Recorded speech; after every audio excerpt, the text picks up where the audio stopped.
Hi, everyone.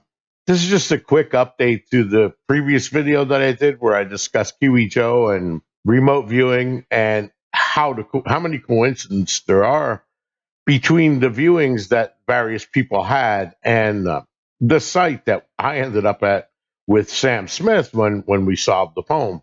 I want to say a couple of corrections. First of all, Kiwi Joe, I made a mistake. I said that he had 20 years experience, and he wanted me to clarify that it's only 15. He's really a nice guy, and I wanted to make that correction because I don't want his colleagues to think the wrong thing. You know that he's out there boasting about himself. That's definitely not the case. And to further that point, when Michelle first communicated with Joe and then told me about those coincidences, Joe sent her a link to a Farsight video where those four women that I talked about also did remote viewings. So he kind of, cross promoted them. He's not out here to try to steal the show. The only reason why my primary focus was on Joe is because one, I've been communicating back and forth with him, and two, I got permission to use his work, and three, I found his drawings extremely interesting. So it was me that focused on Joe, and I want to make that clear. It wasn't Joe boasting about himself. Joe is a really nice guy. He wouldn't do something like that. It's just I get overexcited about things, and I kind of over promote something, I guess you could say. So while I was here, I also wanted to let you know that the people in the video that Joe linked, although I can't show anything from that video from Farsight, I did mention the names of the four young ladies, and I just wanted to show you that on the Farsight website, if you want to look, into more about what they do, and this will give you more of a picture of what Joe does too. But you could read about those women here, and also some of them have websites similar to Joe. He's got his remote viewing Facebook page, and the other young lady that I've been in contact with, just very briefly, is Trudy Benjamin, and I kind of want to single her out too, like Joe, because when you watch her remote viewing that she did, and this was done in 2019, again before my videos came out, she drew a picture of natives standing around a campfire. The things that she described were so compelling. I mean, it blew me away. Then she draws another picture, and it almost looks like the campsite.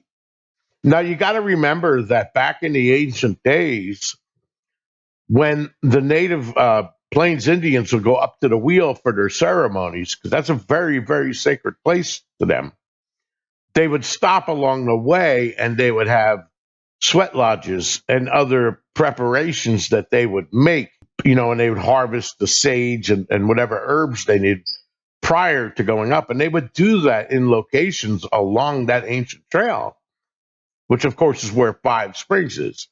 So I'm talking about before that was a campsite. That was how the natives would use that area because they would prepare before they go to the wheel. If you listen to Forrest Fenn when he talks about him and Donnie looking for Lewis and Clark, that's kind of what they do on the Vision Quest for the natives. Forrest Fenn said that they ate all their food the first day. Well, when you go on a Vision Quest, they have like a feast. And then after that feast and the sweat lodge and the other preparations, the native Indians will go up to the wheel and they spend 4 days up there to communicate with the spirit world.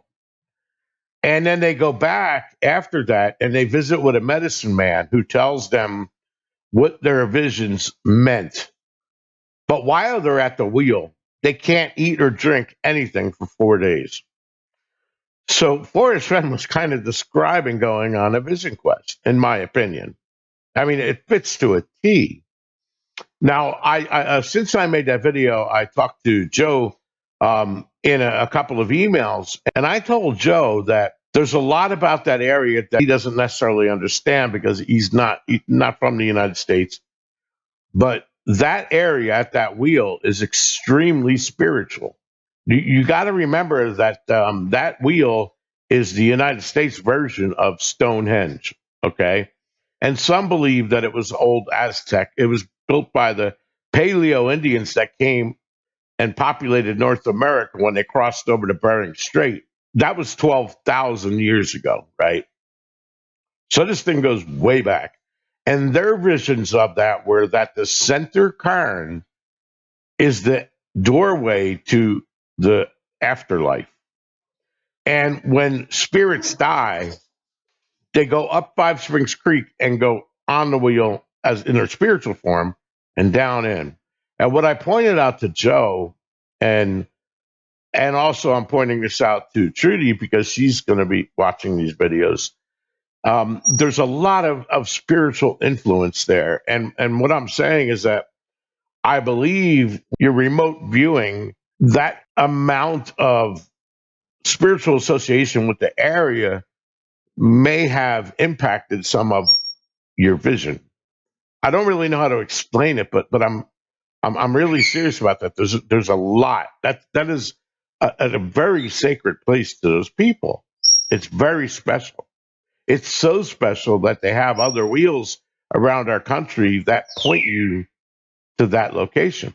I don't know if that had any impact on their vision, but it's just amazing. And if you guys watch that video, you're not going to see Kiwi Joe in there. He's not part of that video. He referred us to that video to get other examples. What you'll see in there are the four ladies that I mentioned, and I want you to focus specifically on Trudy if you watch that video, and then also the other women, because the correlation between what they seen is just astounding to me. And then when I looked at Kiwi Joe's book, the sketches that he has in there, I mean, all of it put together, it really amazed me. And you got to remember that I mean, I don't know anywhere in the Forrest Fenn community ever that I've ever seen somebody discuss these videos. I wasn't even aware of them, that people had did remote viewing to try to discover where the treasure chest was. It just was something that I never seen discussed, and I'm amazed at that because I'll tell you, if I would have seen those videos back in 2018 or 2019, I would have went to back to the wheel much sooner than I did. So yeah, you could check out her site. She's a brilliant woman, young woman, and just it's amazing what they can do. And then also the other women, like I said, uh, Camilla Dunson, she also has a LinkedIn page. But the ones that I couldn't locate, they're mentioned Melina Hall and Princess Genie. I know I'm butchering these names. I'm so sorry. But they're discussed on here, all the various things that they've done. And, so those of you that were interested in the Forrest Fenn mystery, you might want to look into some of the mysteries that they did. Currently, I'm convincing or trying to convince Kiwi Joe to make a video and show things from his perspective. And I give any of these people permission to go and refer back to my video if they want to try to draw references between their drawings and what I did.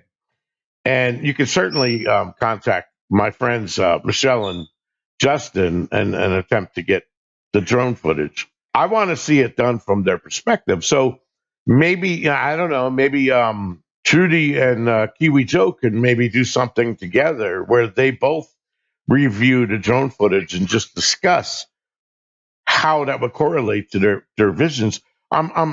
Trudy replied back to me and she's going to check it out. And I'm sure, like I said, with Kiwi Joe, this is interesting to them because they get a chance to compare their drawings to somebody that has footage of an area that they came to a conclusion is where the treasure chest was without having each of us seen each other's work. And like I said, it doesn't really have anything to do with my solution because I solved it without using any of this stuff and long before I was even aware of it. I solved it with just the poem, like you're supposed to be able to.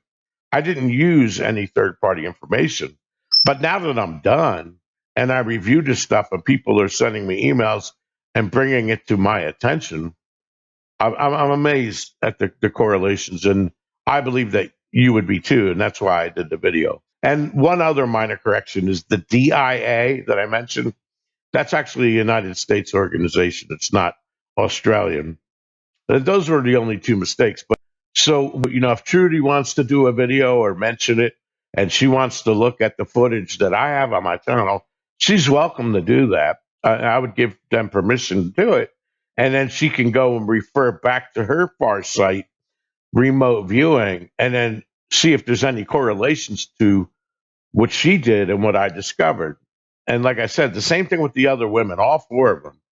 Melina Hall, Princess Genie, Camellia Dunson, and Trudy Benjamin, and Kiwi Joe. I mean, I would give them all permission to use my video in their discussion. Just mention me, give me credit for my video, and you're welcome to use it. It's great because I think that your remote viewing fans and your followers would probably be interested to see the results of a remote viewing that you did that what somebody else came up with that didn't use remote viewing. They actually, went through the poem and believe they've solved it. And the correlations, you can show them from your perspective. That's something that I can't do. And I also wanted to mention I enjoyed Eric's last video that he had recently done, and he discusses that it's interesting of the hub or how the fan community is turning into, and people are kind of discussing where we're going to go next. What mysteries do we solve next? And I talked to Eric yesterday, and I just wanted to point out that not only do we have like a Forrest Fenn type hub where they're discussing Amelia Earhart, and now I'm taking it into remote viewing and other areas. We're crossing out of Fenn, and we're kind of bringing groups together. People that would share something in common of liking to solve mysteries. Chasing Indy or Candy. Yesterday she did a show. I was listening to it and talking in the chat room, and then she had Mindy Fossey on there, and other old timers in the chase, and they were discussing various things. I know that recently there's become a renewed interest in DB Cooper with Alan Kay, I believe, started it, and then of course it branched over to Ben and Ashley. Mindy and Stephanie, I think actually wrote a book about the coincidences or the relationships that they believe between DB Cooper and Forrest Fenn, and it was interesting stuff. So they were kind of collaborating together, and then now Ben and Alan Kay are taking it the next step, but nobody really dislikes each other. They're kind of almost working together, and that's the nice thing about some of these channels. Instead of trying to take information that others have thought about and then using it, what they're doing is they're collaborating with the other authors and trying to form a overall team where everybody is collectively gathering and sharing information. So Eric again was right on the ball. I mean, these are the cool things, and I also want to mention again, and I know he deletes his videos all the time. He's really a good man, and he's a thinker. His videos are really short, but Rick Nowak. I mean, I've always seen him post, and he was one of the first 10 or 20 searchers. He goes back probably farther than anyone. He was one of the original few. And we're talking way back, way back. There was no chase chat. There wasn't that stuff. He's got so many interesting theories about topics, even other than Forrest Fenn. He's a really bright guy. And I never really took the time to talk to him until recently. And, we talked on the phone probably now a couple of days, couple of hours total. He's just an amazing person. Collectively, I think there's something here. A side result of Forrest Fenn's treasure hunt is that we're kind of bridging gaps to other things and bringing a community together that's much bigger than just the chase. I think that that's amazing, and I agree wholeheartedly with Eric. And by the way, Eric, happy birthday. And by the way, Eric, check out Bill Gorman. Bill Gorman likes you a lot. He calls you Six Eyes, because you know how Normally, people with one pair of glasses, they call them four eyes, but you wear two sets of glasses, so he refers to you as six eyes. But he enjoys your video as well. A lot of people do as well.